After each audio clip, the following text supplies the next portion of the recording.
Well, good morning.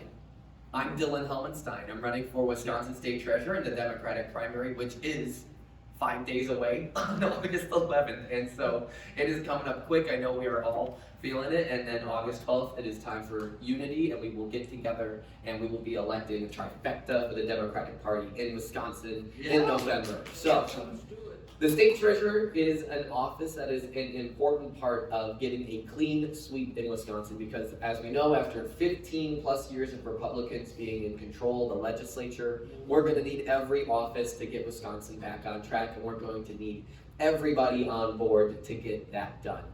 So before I get into the state treasurer's office, talk about myself a bit. Jim, my aunt and uncle that Jim knows, live in the family farm that my dad grew up on down in the township of Vermont in the hills over there in northwest Dane County. My mom grew up on a farm on the other side of the valley, and so I've got a big family of farmers, small business owners, teachers, you name it, nurses, people who just serve the community. And I was raised to be somebody who always is out there trying to look how we're going to help others. We're here to serve, I think, and to do what we can to make life better for those we know and love and those we might not ever meet.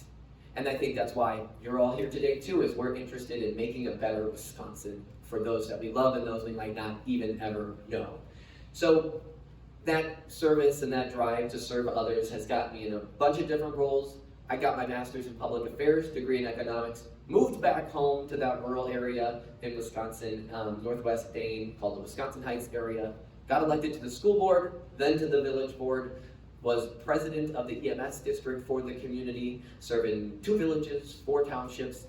And in my professional experience, I was a Medicaid financial analyst and auditor for some Wisconsin Medicaid programs, was a frontline pandemic response manager in the COVID-19 pandemic for the state's personal protective equipment warehouse. And I've been appointed by the governor to the Teachers Retirement Board, which helps to oversee the public pensions of Wisconsin for our public educators and public employees. So, as president of the EMS district, we were in charge and I was directing a $600,000 budget where one employee's decision to take healthcare or not could swing the whole thing, right?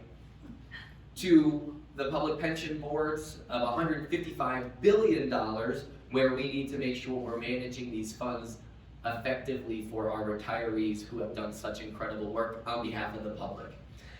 And so I've seen how well over half of the state budget flows into our communities, and that is how I've seen how broken so many of our systems are. As a school board member, the top one, I would argue, is our school funding formula is absolutely broken in Wisconsin, and we must work to get it fixed. But we also have a huge problem with delivering the resources back to our communities so that we can afford to pave the roads and keep our police departments staffed, and also make sure we're investing in community resources that help people in all aspects of life, so that we're getting folks homes, so that we are helping folks with mental health access and making healthcare easier to get to in Wisconsin. So the state treasurer's office, how does it help in fighting to get Wisconsin back on track? The state treasurer has a role on what is called the Board of Commissioners of Public Lands. It's a long name because it was created in our Constitution, and we know back then they loved to just keep writing names, right, and getting a bunch of complex words in there. But the Board of Commissioners is led by the state treasurer, the secretary of state, and the attorney general in Wisconsin. And it's in charge of 3 main functions. One is something called the Common School Trust Fund. It's got $1.6 billion in it, and it was created just to serve our communities. That money in the trust fund, it gets invested, and it also gets used for a trust fund loan program, which communities across Wisconsin use to afford to buy a new fire truck, build a new village hall, secure the entrances of our schools at a low fixed rate. And when those monies come back from the loans or from the investments, instead of it going to an out-of-state bank on Wall Street or to a corporation for profit, that money gets invested into our schools as something called library aid. And it's not the biggest amount of funding, but any superintendent will tell you it's stable funding that our schools can rely on.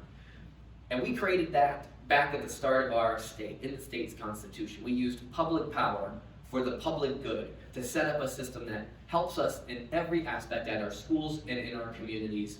And we need to start getting back to that in Wisconsin, using public power for the public good. And as somebody on the Teachers Retirement Board who has seen how we've protected the public pension from political interference, I'm ready to be a state treasurer that will do the same for our Common School Trust Fund.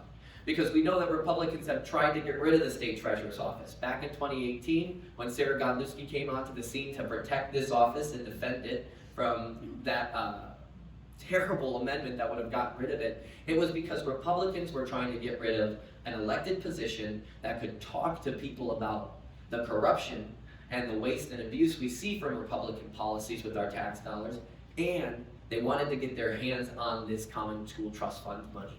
And we don't want to see that in Wisconsin. This money was set aside in our Constitution for our students and our communities, not for our politicians. And we need to keep it that way. And I know how we can do that, taking from my experience on the Teachers Retirement Board. But this office needs to do a lot more for the people of Wisconsin too. Because what we're seeing in our state and all across the country is a level of corruption that is shocking, right? And we're seeing things get legalized as something that is okay to see happen, but we all know that it's deeply wrong.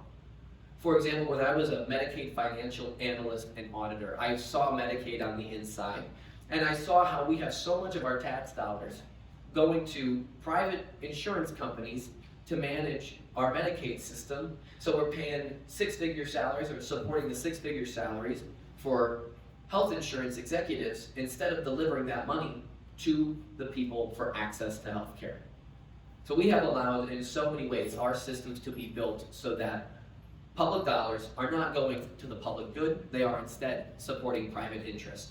And I think we need a state treasurer that is working to expose that brokenness in our systems, and that is working to make publicly available information publicly understandable, so that we are all coming together on a shared understanding, and when we can get there, that's when we start to move forward again.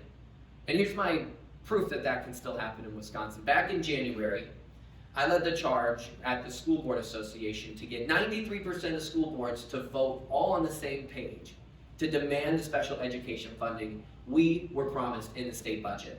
We were promised enough funding for 42% reimbursement this year, and at the time, in November, we actually got told it'll be closer to 35%, maybe it'll get up to 38% towards the end of the year, which represented millions of dollars lost from our local communities who were told that money was coming back to our communities. And we had to jump through a lot of hoops to get an emergency resolution to the floor of this education conference. And we had to work with conservative school board folks and liberal school board folks. But when we were talking about something that is a common value in Wisconsin, which is delivering a quality education to our students, no matter who they are, no matter where they are, that's when we get 93% of folks on the same page in Wisconsin. And that kicked into gear, here in Columbia, we had every single school district come out together and start demanding support after that resolution. We saw it in Sauk County too. We saw it up north in counties across Wisconsin. That resolution passing in such spectacular fashion, overwhelming fashion, started to get people to start saying again, public education is a common value in Wisconsin that we can rally around, and we expect our legislators and our leaders to do the same. So the reason we can bring 93% of school board folks together is because we all see every single meeting how broken that system is. That's why we need to have a state treasurer working to make things more understandable for Wisconsinites. When I was in Medicaid, I built a visual dashboard for the program of $1 billion program. 25,000 participants, 50,000 providers. And I saw how impactful it was to have a visual dashboard for the experts in Medicaid to even start to understand the program. And if voters are supposed to be in control of our communities and our state, then we should be delivering those types of tools and that type of support for people who are voting to lead and decide who our leaders will be in Wisconsin. So I'll be working to build a visual dashboard of the state budget so that you can see not only where the revenues are coming in, but how the money is flowing into our communities and where these systems are broken and holding us back. And I think we also need to work to get basic property tax transparency onto our tax bills in Wisconsin for our school taxes so that people understand when their money is being taken from the public schools and sent to the broken private voucher system instead. That is just basic transparency, right? And let me talk, this came from Green Bay. Leadership in Green Bay got it done first. We have now seen it be successful in Eau Claire. There is work happening in Kenosha. There are communities across the state of Wisconsin moving on this. So this isn't me saying, let me lead on this. This is me saying, the people of Wisconsin are right. We deserve basic transparency on our property tax bills. When we have a system set up that claims all of that money is going to the public school when it's not, then we are being lied to. And we deserve to know the truth in Wisconsin. And so as state treasurer, I'll continue to work with local leadership, municipal boards, and school boards so that we can get this across the finish line in as many communities as possible. This upcoming school year is the first one for the statewide voucher program system where there will not be caps on how many students can get voucher support. How much money could be flowing out of your community from the public school to the private system. And that is why this transparency is so important now more than ever to get across the finish line. And having a state treasurer working to give credibility and energy to that effort, I think, is going to be critical to the transparency efforts in Wisconsin. And then I think, just to round it out, over the last months, it has become clear in Wisconsin, I'm a local elected official. The work that we do is really hard. It's a lot of volunteers a lot of the time.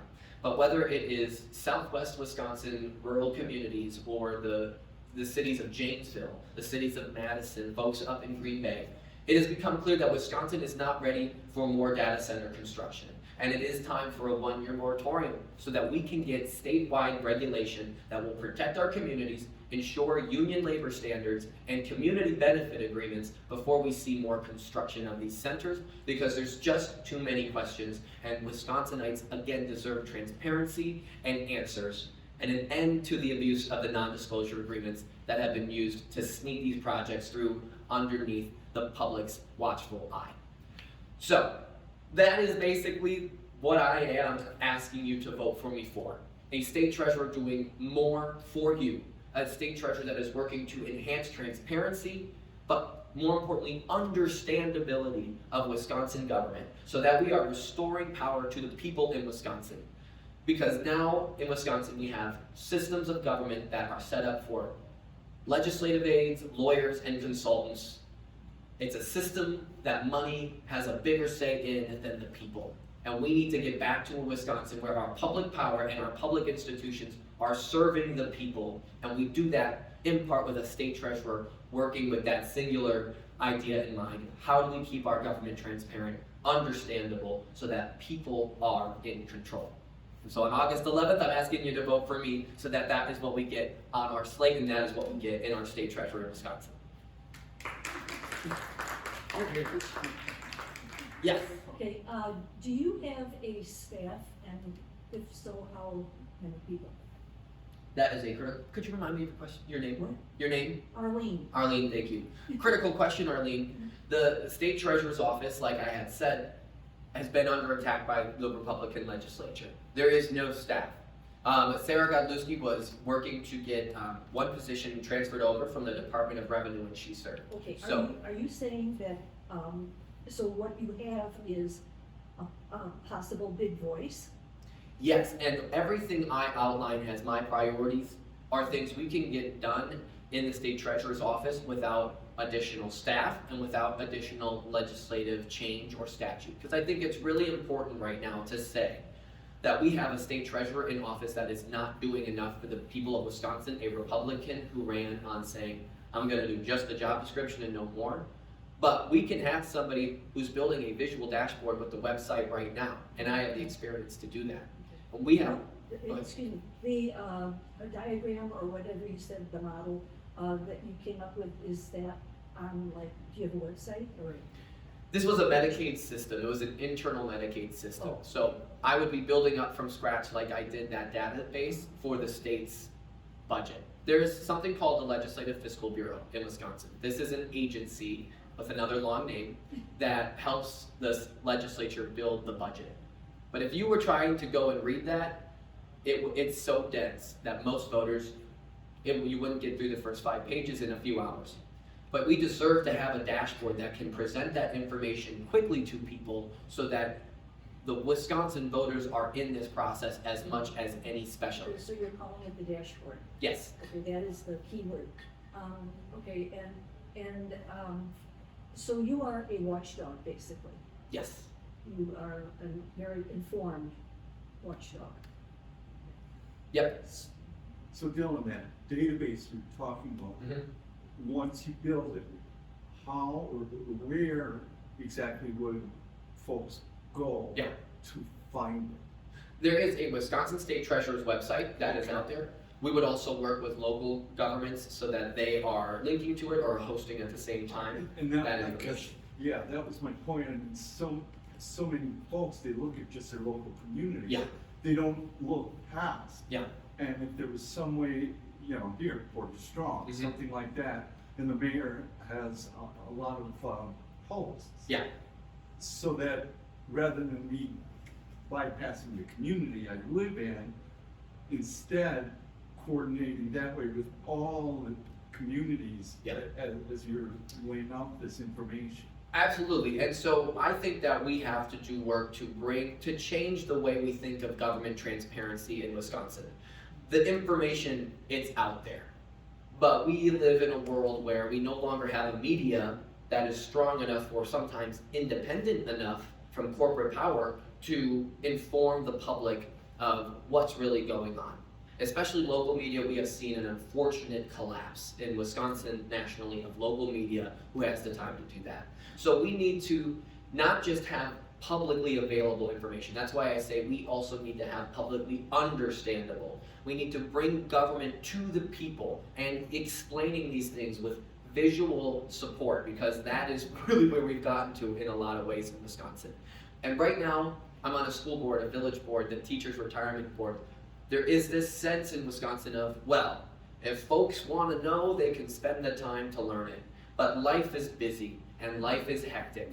And I don't think it's right for us to continue to have a holier than thou perspective in government when we are supposed to be supporting the people and a tool of the people to make life better. And to have a government that is changing its perspective to saying, you can figure out what's going on if you want to instead, are we doing right by you? Here is the information built for you to understand. Tell us what's going well and what's not.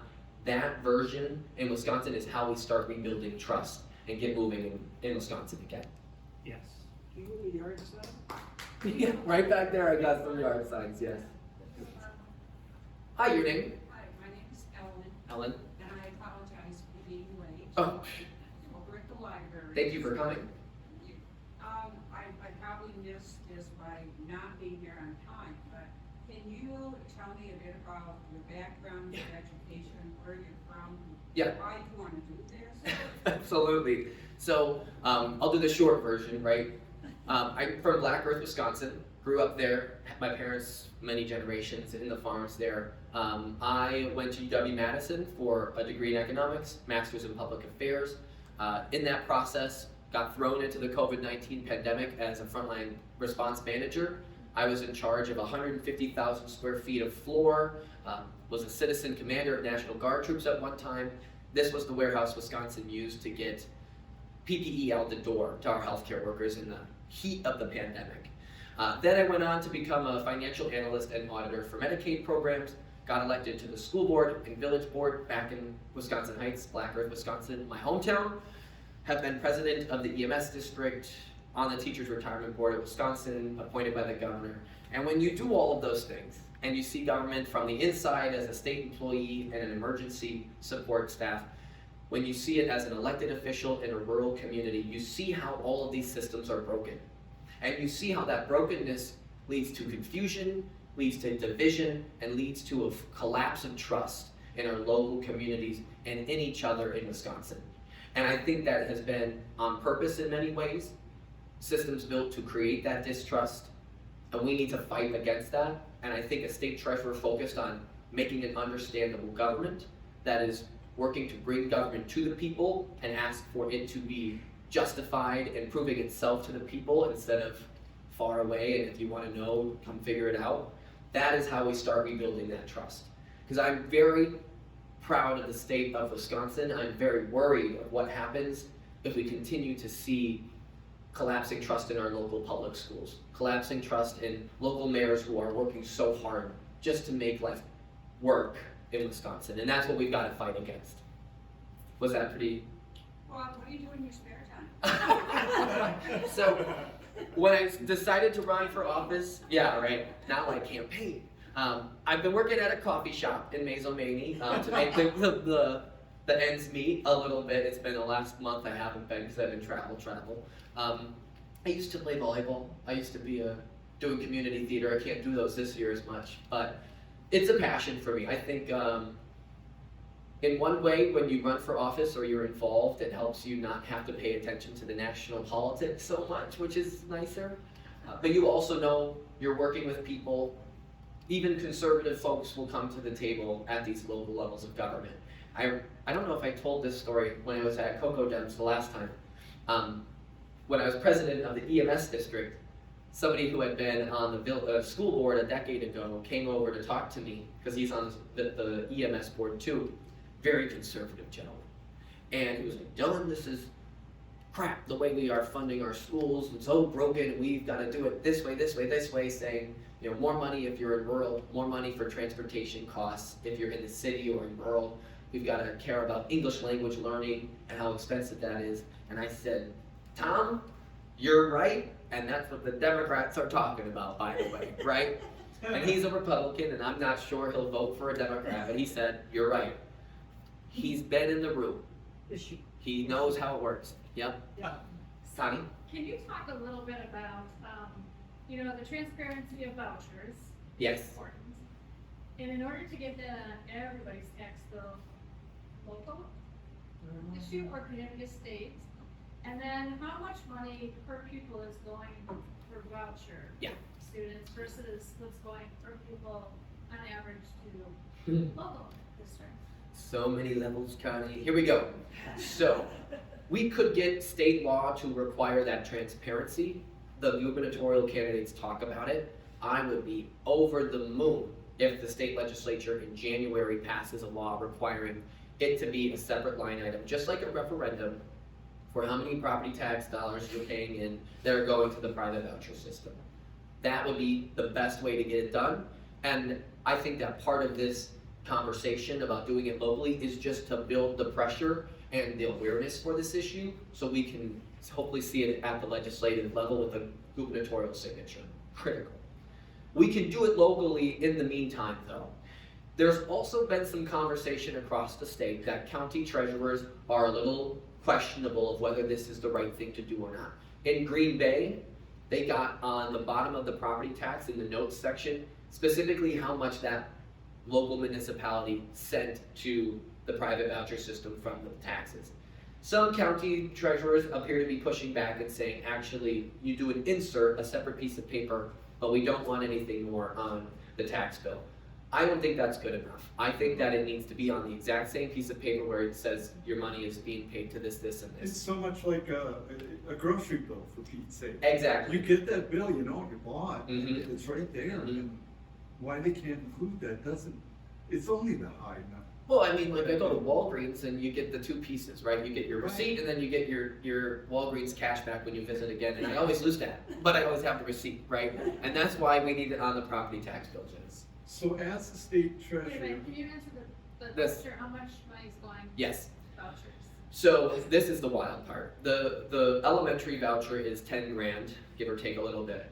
And then the high school goes up to about 12 grand. It could be up to 13 grand at the turn of this new budget season, because it ticks up. So 10 grand for elementary payments for the voucher schools, 12 grand at least for the high school. My school district can do 11,650 right now for each student. So let's be clear, in a lot of places in Wisconsin, the voucher payments are more than what the local school is allowed to raise and spend on its students for their own public school. And the way it is funded is the money for those voucher payments comes directly out of the state aid that is set aside for that school district before it even gets to the school district. So you will actually have more money leaving the school district for some high school students than would have actually been spent on the ground in our school district. Yes. That's fundamentally broken. Here's a second level craziness. I've been down in Jefferson County. We have a wonderful person running for assembly in the area, Terry Winkman from the Jefferson School Board. She's doing really important work because she's talking about how there are schools out there, and I'm not going to name drop the specific one because she's the one who has the info, where the tuition for a family that doesn't qualify for vouchers is below what the voucher tuition is. So to be more specific, for example, the non-voucher students, the parents are paying about $6,000 to send their kids to the elementary school. That's a private school. The voucher payment is $10,000, and they are not turning $4,000 away from the state. They're taking the whole $10,000 in. So when you hear that we are subsidizing wealthier families' private education, that is how we are subsidizing it. The tuition for the market is lower than what the state is paying, and we are covering that cost. Plus Do you mean to taxes. say that those parents are getting that extra $4,000? No, the school is.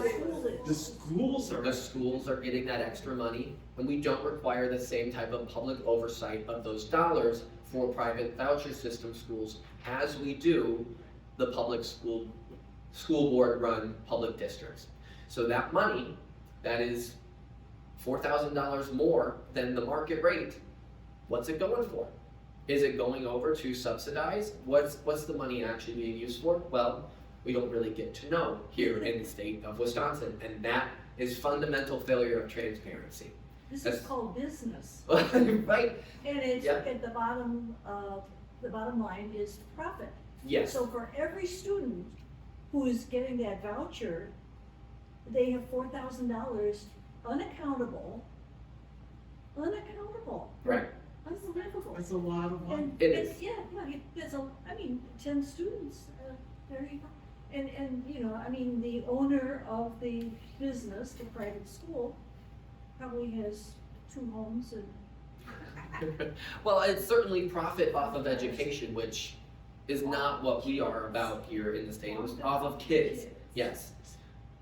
So I wanted to ask, how does the state treasurer coordinate work with a governor, Mhm. number one, Yeah. and also as a state treasurer,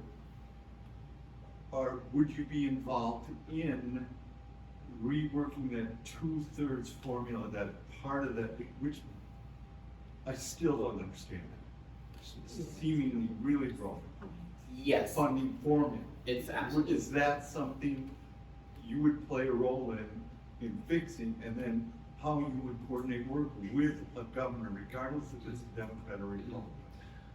So I am proud to be endorsed by school board presidents from across Wisconsin, conservative districts and liberal districts, because they know I'm a fighter for public education and I understand the finances that schools are going through.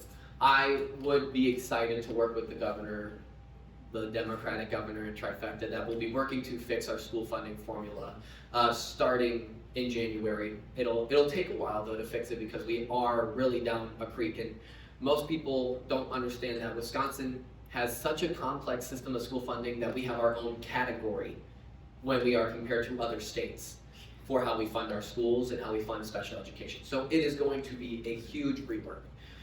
One thing that the state treasurer's office needs to be focused on, I argue, in this next budget season is making sure that common school trust fund that supports public school libraries is a part of the conversation of supporting our schools going forward. Because Republicans have been trying to get their hands on that money, they have not given the expertise and staffing necessary to that agency in charge of the investments that we need to see. And so it's going to be critical, and I'll be working very hard to make sure that when we are going through a restructure and reform of how we fund our schools, that the Board of Commissioners of Public Lands and the Common School Trust Fund is a piece of that puzzle, so that we have a trust fund that is growing and sustainable for our schools in perpetuity. We don't want to see that collapse due to staffing challenges or troubles, and we don't want to see it collapse because we see more and more financing taken away from the trust fund. So I think that's a really important way that the treasurer and the rest of the Board of Commissioners needs to get into that conversation for school funding. And let me also say, there's going to be people out there that try to say, well, we're already matching 2/3 funding from the state. What they are trying to claim there is that if you look at the statewide level of education spending, the state is technically spending 2/3 of that amount of money. There are some districts that get 80 to 90% of their costs covered by the state. There are some districts that get 15 to 20%.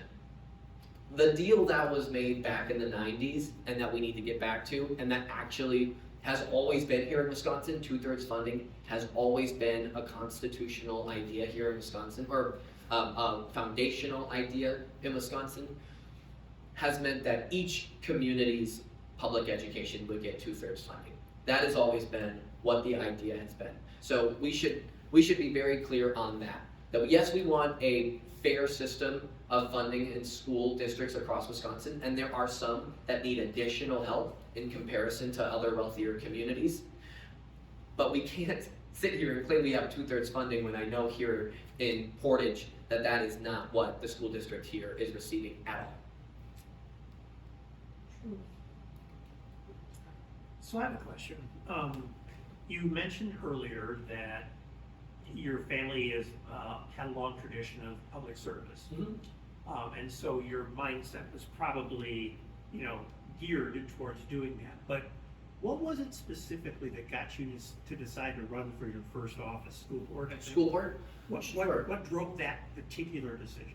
I mean, I think I've always been a little weird because when I was going to elementary school, would get dropped off in the morning for the babysitter, I would ask them to turn it to Channel 3 so I could watch CBS mornings instead of the cartoons.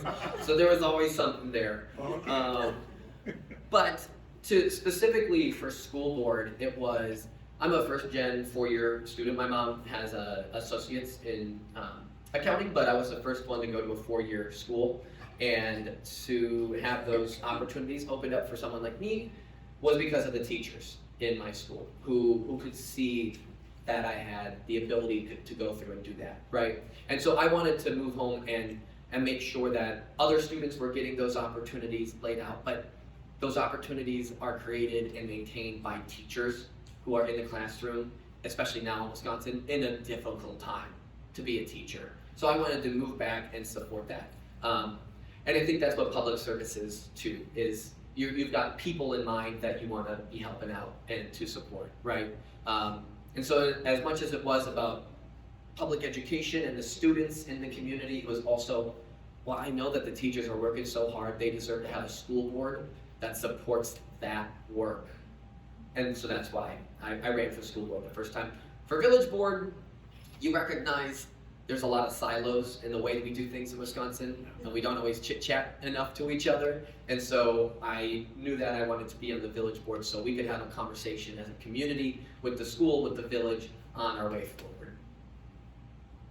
Thank you. Thank you.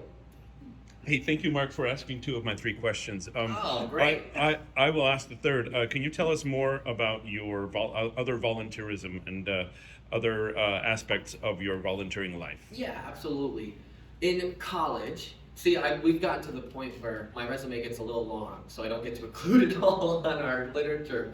In college, I was an outreach coordinator for an organization called Camp Kesem, which serves kids through and beyond a parent or caregiver's cancer. And at UW-Madison, there were 325 chapters nationally. Ours was the largest. And while I was an outreach coordinator, we served over 300 kids. 330 actually was our largest year, of kids who we would just have them come in for a free week of summer camp. So they could just be kids with other students, other kids that were going through the same challenges at home that they were. And really work through that and really show that they had a community. And it was always, I think, one of the most incredible organizations on campus that certainly I have lifelong friends from it. And to kind of bring people together around supporting some kiddos going through something so difficult is rewarding beyond description, especially when it's a bunch of college kids doing it. Right now, I'll do welcome team for church when I can. It's been a little less lately as I've been on the trail. But also, there's this organization called the Black Earth Creek Watershed Association that I've been working with. Very cool. All right. We have been working and we're getting very close to building a 3D tabletop model of our watershed so that we can show people in our community as development is coming through, as the generations change over and we get more young people to move in, this is our shared resource. This Black Earth Creek is known worldwide by trout fishermen and fishers that this is the spot to go if you want to have a good time. We've got beautiful creek, but we've got to protect it, right? And we've got to balance development with agricultural interests and the farmers in our community with that incredible resource. So 2 years ago, I sat down with their secretary and was like, here on the village board, I can tell you that we don't know everything you know about how to responsibly be partners with the creek as village folks. And so how can we have a visual representation of how we're all in this together in the watershed? And so by September, I'm hoping that we actually have this tabletop ready. We were able to fundraise 14 grand from public sources for this model, and the emails keep coming in every day about the design process. So that has been really exciting too, to see sort of on the side how we're talking about a long-term vision, same idea, visual representation of how we can come together to manage it. So that's some of my volunteerism. Thanks for asking. So, are you talking about physical tabletop? or- Yeah, smart. It's gonna be so Okay.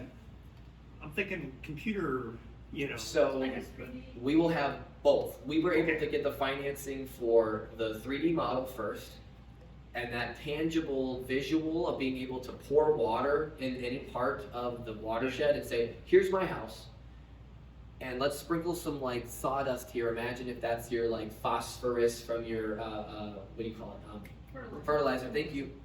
Pour it here, it washes down into the creek, right? Or if it's a farmer who is using pesticides, washes into the creek. And let me be clear, most of the time farmers have to use some of these fertilizers and pesticides because that's the only way they can do it. But to have that visual showing, oh my gosh, the water from all the way over here is coming to the creek and impacting the fishery and impacting the trout is going to be really exciting. And I think a lot of students, a lot of people not even knowing what a watershed is and just thinking about the creek directly in front of them as separate from the highway a few hundred yards away. Oh no, those are connected. And to have that is going to be exciting. And phase 2 is an online version where we are going to work to make it so as development comes into the community, we're demonstrating what the impact could be on the entire watershed so that we can make sure we're having development policies that manage the need to grow as a community with the need to stay true to our natural resources and heritage. Very excited. I think it's going to be great. The key word is sustainability. Mm-hmm. And everybody, the nature of development is to get bigger. Yep. And there are limits to what nature can provide, the services that nature can provide, given your physical, 3D model. Yeah. Yeah. Absolutely, and I think that is key for us. My village is actually kind of boxed in by creeks, so it's hard for us to expand. We're boxed in by floodplain and creeks. So when I was chair of the Plan Commission for our community, we did a zoning update that allowed us to become more dense where we already had our infrastructure. We now allow duplexes by right or twin homes by right on each parcel. And then we're trying to make sure we can expand multifamily development too. Because where we are developing, we want to make sure we're really getting as many households as possible. Not only does that make it more affordable for younger families or for folks to downsize as they age and want to stay in the community, but it also means that we need less of that green space, less of that agricultural land to be used for housing while we grow as a community. I think that's how we do something sustainably and make sure that we move forward, knowing that we do have to grow and we do have to build affordable housing. We do have to have options for younger families moving into the community and older folks like my grandma who just wants to get a condo in Black Earth, but there are no. We gotta build some for her so she can stay in the community she helped to guide and build. But we do that through this smart, sustainable development style instead of just going over as many acres as possible. Circling back to that, trout stream, The model? the model, Yeah. how would that look for putting towards communities that may or may not be challenged with data centers? Right, well, I think that having the visuals helps because it anchors the conversation and it's easier. Whenever my dad is the trail master for the snowmobile club in the community, and his maps and visuals like that is how we all get on the same page. So I think that we are kind of cutting edge in the Black Earth Creek Watershed Association in pushing for this tabletop model. It'll be 4 feet by 3 feet with a legend and hopefully the ability to pour water on it as a way to demonstrate these impacts. And we're going to learn what works and what doesn't. So when it then comes to the data center developments that come in, I don't think you'll ever be able to do it fast enough to build a model like that. But demonstrating our digital option, which we'll push for, that can show the impacts of different plans, I think will be very important for development going forward, whether it's data centers or residential development, or there are plenty of industries out there that really stress our natural resources further than a data center would too. But I think those are the types of innovations we're going to want to see to get confidence that a data center development is something that balances economic development with community health, right? And I think those are the things we're going to need to see in Wisconsin to get folks to say, all right, I'm confident that we've got the rules in place, the requirements in place, and the community benefit agreements ready that a data center might be able to go in our community without it destroying our community down the road. Awesome. Thank you, Jim. Thanks for Thank coming. you so much. Say hi to Jen. I will. She's gonna probably call me. She's gonna call me like, you saw Jim. Bye, Jim. Bye-bye, everyone. Bye. I have a question that's totally unrelated to anything else we discussed. I love it. On your arm, I see a tattoo. Yes. If you put that on your body, it must mean a lot to you, and that must reflect your values. What does that say? Oh, well, thank you, Mary. This is to infinity, and my sister on her arm has and beyond. And so it just kind of represents as siblings that we're in it together. She's incredible. She owned a restaurant with her husband, and it was very successful in our hometown. And then COVID came along and just stress test everything. But I'm still in awe of the work they did for that. And through this campaign, she's been there every step of the way. She's the one in the comments commenting in response to everybody, defending me against some of the trolls, which is great because it amps up the algorithm so I get seen by more people. But to infinity and beyond from Toy Story, one of our favorite movies. So Thank you. thank you. Yeah. I was actually wondering about that too. So, well, how are we all feeling coming up on election day? Very busy. Yes. Lots going on. This is a weekend of action coming up, so door knockers going out. Yeah.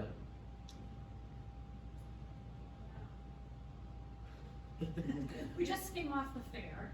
Oh, busy. Yeah. Well, and What I asked Susie, the duck parade. We have our On thing Saturday. again Saturday also. Yes, I know I will be away, Yeah. unfortunately. Yeah. So glad I could come to coffee. People are signed up. Good. Well- August 12th is a big day for Unity. yeah, We are already starting to see the Unity tour plans come out, so Well, we are on it. yes. yeah, right So, here. Friday morning. is it Friday morning? Okay, that makes sense. Yes, I'm trying to remember the way around the state that they have it Yeah. going. So, yeah, I think that it's going to be very good for us to be able to have our candidates going forward and being able to define our vision for Wisconsin, how we're going to move forward, and also finally explain the failures of Tom Tiffany in his long political career and how closely he has tied himself to the president and the failed policies there. And it's not only Tom Tiffany, it's each of the congressional members from the Republican Party who have just voted to support the tariffs, voted to support the war in Iran, voted to keep the Epstein files closed. And when To take away health coverage. and exactly the hundreds of thousands of Wisconsinites that are going to lose basic coverage. And so when we are able to both say, here's a Wisconsin that's gonna work for you, and put Wisconsinites first, your family first, over corporate interests.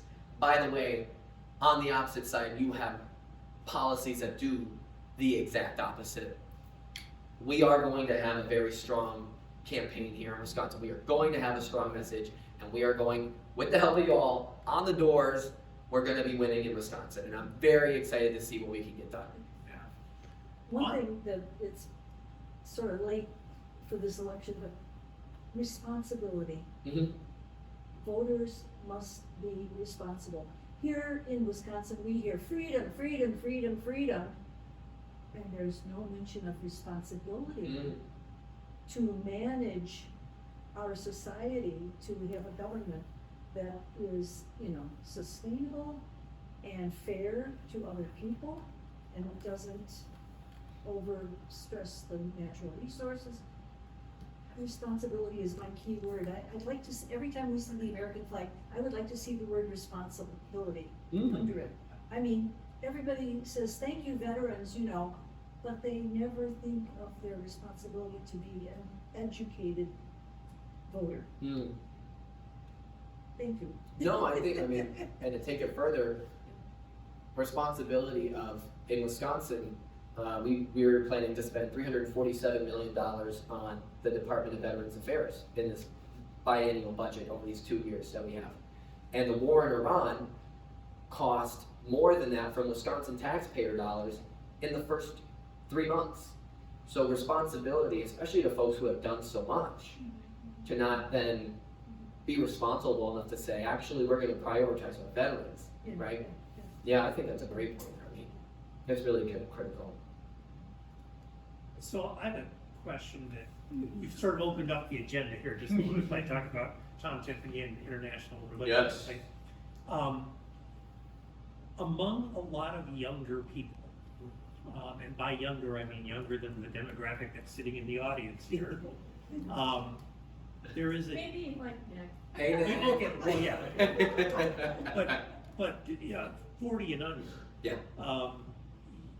Younger people have a high degree of cynicism about the Democratic Party being either capable of taking on the things that they see as, fundamental to the good life that they want to lead, affordability being a key thing. So how do you address that issue of, well, Democrats are just as bad as the Republicans? They're not doing anything either. That sort of issue of, because one last part of it, because I think that goes to getting out the vote. People are so fed up, they feel like it doesn't make a difference anymore. Yeah. What do you say to people who feel like that? Well, and I might have folks who disagree with me in the room, but this is what I'll say. I think it's critical to say that we see that it is broken too, because I think for too long, our party has said, yeah, it sucks, but we can make it a little better if we just try a little harder, right? But no, we have a Supreme Court, for example, that is not looking out for the people, that is throwing us back 50 to 60 years socially every single day. Economic, U.S. Supreme Court, thank you, U.S. Supreme Court, right. And so to then not talk about, well, structurally, that is broken. Like, how can we accept that? We have to be honest, and that's why I try to be clear when I'm out here saying the systems are broken. You are not crazy. You are not wrong in thinking that things are built against you. They are. And it is kept that way too by an incredible amount of corporate influence in our elections, in just basic way that government works. And God bless local elected officials around the state. We try very hard. But the way the laws are written, you can't do anything without having to first pay some consultants to give you the go-ahead, or pay some lawyers to give you the go-ahead. And so we have to be very honest, I think, and say, yes, things are fundamentally broken, and then explain the vision of how you are going to burst through that to rebuild our state's economy and government so that it's serving the people again. And we've done that before. Like I said, this Common School Trust Fund, we used government power to create a trust fund forever supporting our schools. That's fantastic. When have we done that recently in Wisconsin, right? So I think that, frankly, we have trusted that mixing government and business around a bunch will end up working for us, and we have seen that it doesn't. We have seen that it doesn't. And so we have to very boldly define action that we are going to take because we agree the system is broken. We agree and hear you in what you're saying. I'm not going to deny it. And in fact, let's work together. I think that's what we're seeing in our party, and I think that's what we're seeing in the United States, certainly in Wisconsin, in a bunch of different ways. That's how I think we try and connect with younger folk. What's scary for us, and should be very scary for us, is we have a university system and colleges and technical college system that, even though it's been substantially defunded, still brings in students from out of state. And yet, we still lose a lot of graduates after they're done in Wisconsin because our child care costs are out of control. It's very hard to buy a home here in Wisconsin if you are younger and don't have a leg up somehow from your family. On top of that, our healthcare costs continue to be out of control. And we need to be speaking about creating a Wisconsin where everybody has a foundation to work off of for opportunity. That comes from investing in our schools, in childcare, in creating a stable healthcare system where everybody can get access in an affordable way. And we have to have real policy to talk to about that. Thank you. Mm-hmm.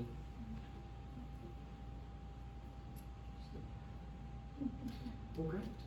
I appreciate it, my friends. It's always good to be up with the Coco Dems. Thank you for coming. Absolutely, and thank you, Martel.